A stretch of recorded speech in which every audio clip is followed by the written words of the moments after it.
ఏడ్చుకుంటూ వస్తుందిరా. ఏమై శ్రావణి, ఎందుకు ఏడుస్తున్నావు? ఏంటే శ్రావణి, రాఘవా నీకు నిజంగానే ఫ్రెండా లేకపోతే వాడు నిన్ను ఉంచుకున్నాడా?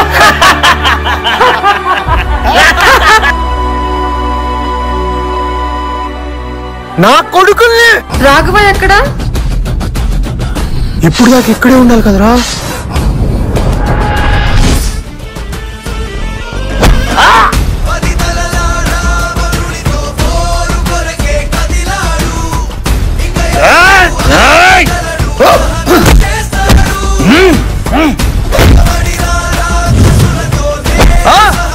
నా కొడక